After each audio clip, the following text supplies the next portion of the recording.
세상에 떠도는 기묘한 괴담들. 첫 번째 이야기. 나는 공포영화를 미친 듯이 좋아한다. 전 남자친구와 겪은 일입니다. 약 3년 전 유학을 갔던 저는 남자친구와 같은 랭귀지 스쿨을 다녔습니다. 수업이 끝나면 자취하는 남자친구 집에서 노는 일이 종종 있었는데 당시 정말로 있었던 무서운 이야기라는 공포 드라마를 자주 봤었습니다. 남자친구는 그 드라마를 보는 걸 그다지 좋아하지 않았기에 제가 열심히 보는 동안에는 언제나 뒤돌아 누워서 자곤 했었습니다. 그날은 비도 오지 않는데 우중충하고 스산했던 날이었습니다. 평소처럼 남자친구 집에 오자마자 노트북을 켜고 그 드라마를 보는데 그날따라 남자친구가 잠이 안 온다고 해서 저는 억지로 남자친구를 붙잡고 같이 드라마를 보게 했습니다. 그날 봤던 내용이 학교에 두고 온 물건을 찾으러 온 고등학생 커플이 복도에서 하반신만 돌아다니는 귀신을 보고 일어섰을 때 천장에 나머지 상반신이 붙어서 그들을 보고 있었다는 이야기였습니다. 다음 날 남자친구가 결석을 했습니다.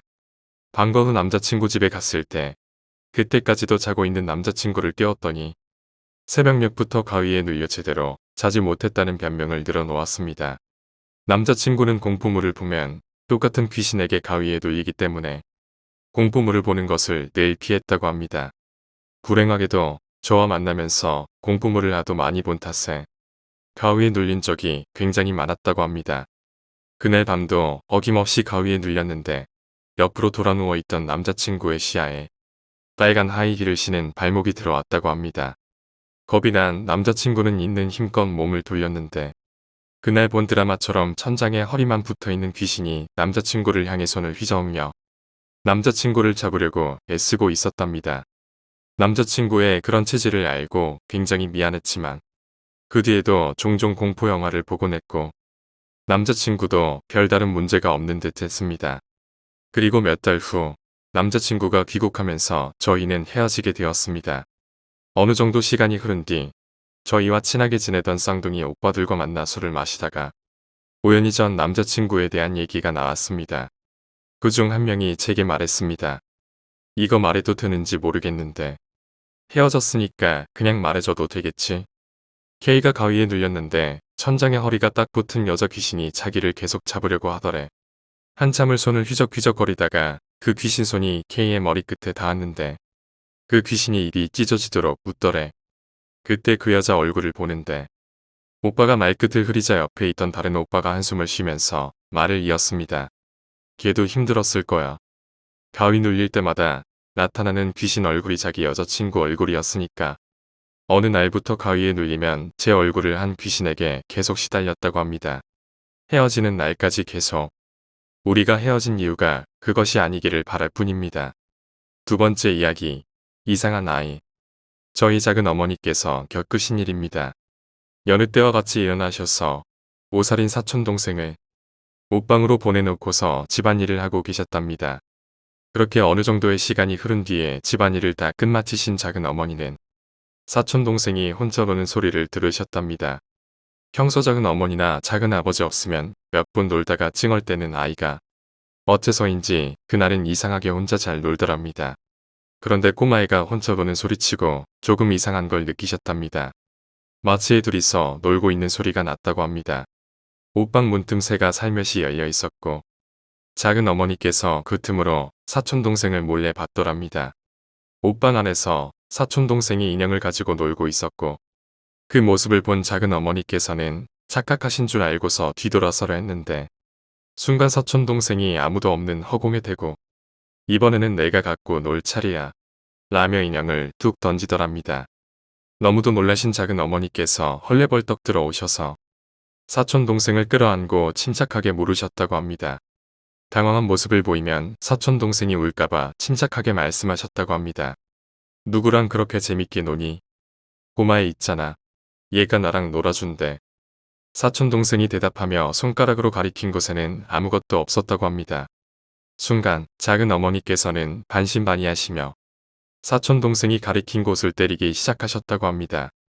그러자 사촌동생이 울기 시작했고 당황하신 작은 어머니께서 왜 우냐고 묻자 사촌동생 대답은 작은 어머니를 소름 끼치게 했다고 합니다.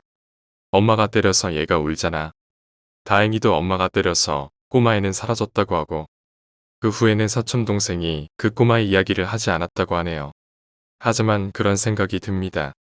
엄마한테 혼날까봐 꼬마애가 나타나도 이야기하지 않는 건 아닌지. 세 번째 이야기. 죽은 자의 전화. 현재는 은퇴했지만 형사였던 사람이 겪었던 일입니다. 90년대 한적한 시골에 있던 대학교 연구실에서 김 씨는 숙직을 하고 있었습니다. 원래 이 씨도 같이 숙직을 해야 했지만 오후 11시 즈음에 잠시 볼 일이 있다고 나간 상태였습니다. 새벽 2시 김 씨는 연구실에서 전화를 받았습니다. 나 너무 추워요. 옷 좀 가져다 주세요.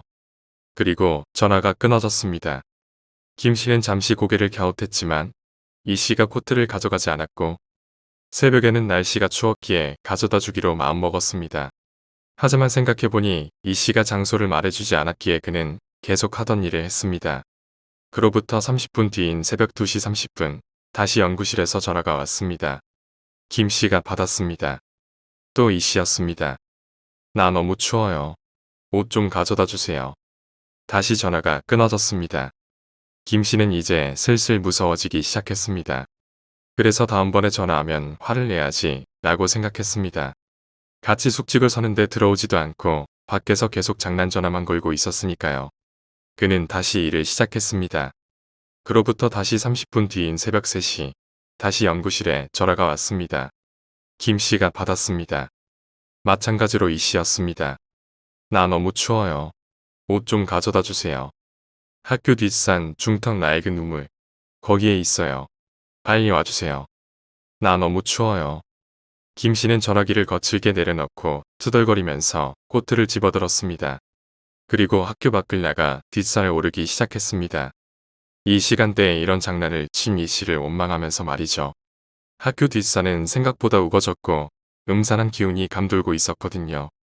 그리고 이 씨가 말한 학교 뒷산에 있는 낡은 우물에서 김 씨는 이 씨의 시신을 발견했습니다. 김 씨는 코트를 집어던지고 비명을 지르며 산을 내려갔습니다. 그리고 학교까지 뛰어갔습니다.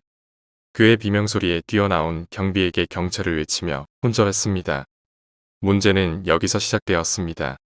그의 시신은 육안으로 보기에도 자살은 아니었습니다. 경찰은 즉시 그를 부검했고 부검 결과 역시 흉기에 난자당한 뒤 과다출혈로 사망했다는 결론이 나왔습니다. 명백한 타살이었습니다. 사망 시간은 그가 발견된 날 자정에서 새벽 1시 사이였습니다. 형사들이 이제 이 씨가 왜 살해당했는지 수사해야 했습니다. 현재는 그렇지 않지만 당시 이 학교는 뒤에 어느 정도 높이의 산이 있고 주변은 온통 논밭이었습니다. 그렇기 때문에 외부인이 들어오기 힘들고 또 들어오면 금방 눈에 띄었습니다. 하지만 그 누구도 낯선 사람은 보지 못했다 입을 모았습니다.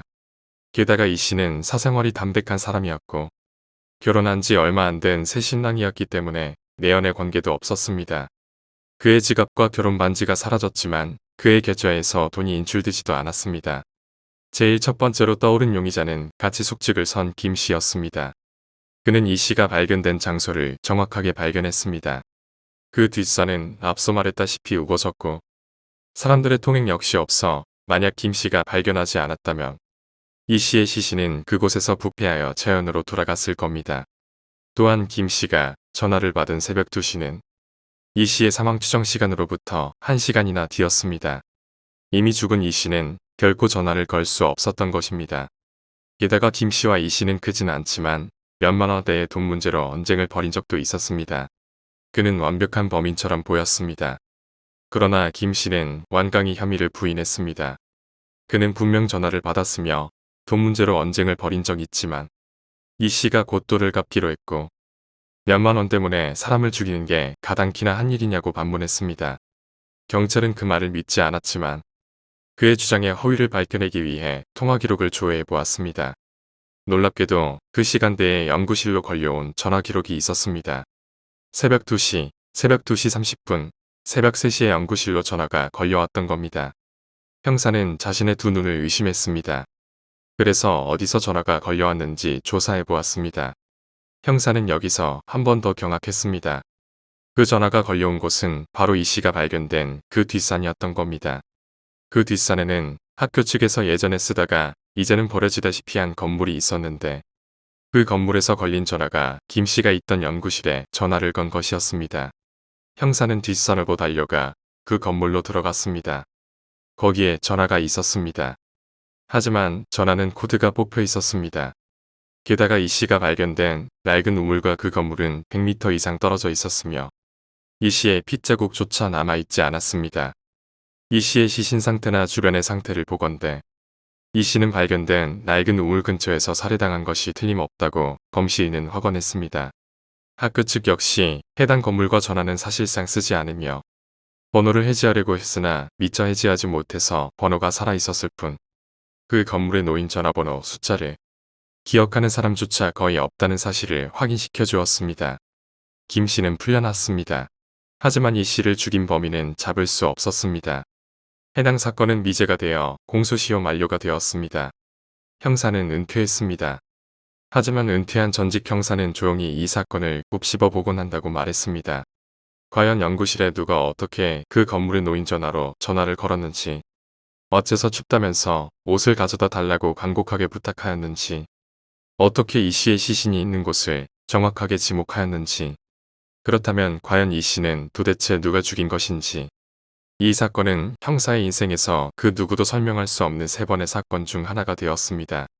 이 사건 이후 형사는 영혼이란 게 있는 게 아닐까라는 생각을 하게 되었고 그 뒤에 겪은 두 번의 사건 끝에 영혼은 정말로 실제한다고 믿게 되었다고 합니다.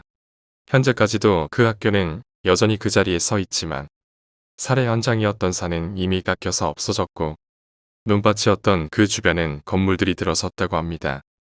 네 번째 이야기, 제주도 감귤밭. 제주도로 수학여행 가서 겪은 일입니다. 수학여행 가기 일주일 전 담임 선생님께서 다른 선생님들과 함께 먼저 제주도에 가셨습니다.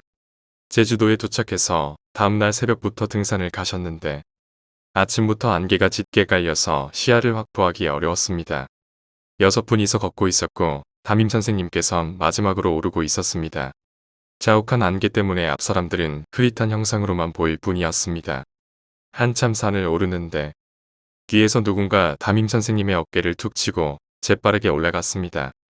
담임 선생님은 중심을 잃어 앞으로 넘어지셨는데 일어나면서 누군지 보려고 했지만 이미 시야에서 사라지고 없었습니다.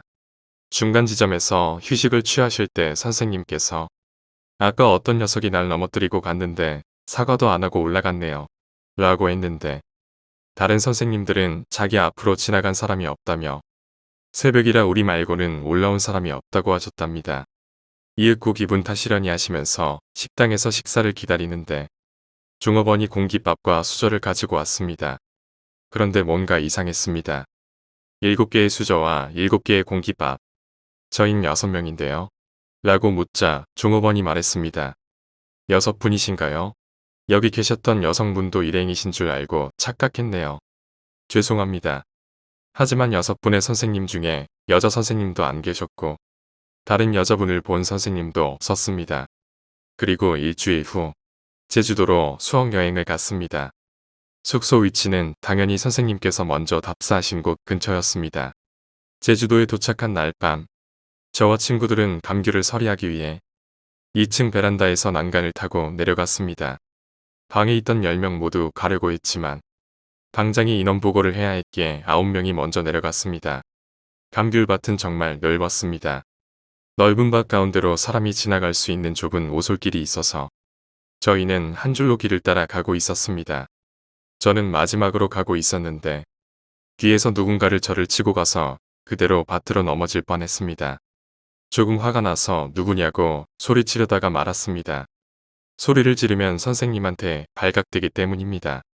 마음속에 끓어오르는 화를 참고 속으로 생각했습니다. 방장인가 보네. 늦게 와서 조바심에 달려간 건가? 이윽고 오솔길을 따라가서 밭 중앙에서 10명이 모였습니다. 우르르 몰려다니면서 서리하기에는 인원이 많았기에 5명이서 한 조로 2개의 조로 나눠 오른쪽 밭과 왼쪽 밭을 나눠서 서리를 하기로 했습니다. 10분 뒤에 이 자리에 다시 모이기로 하고 말입니다.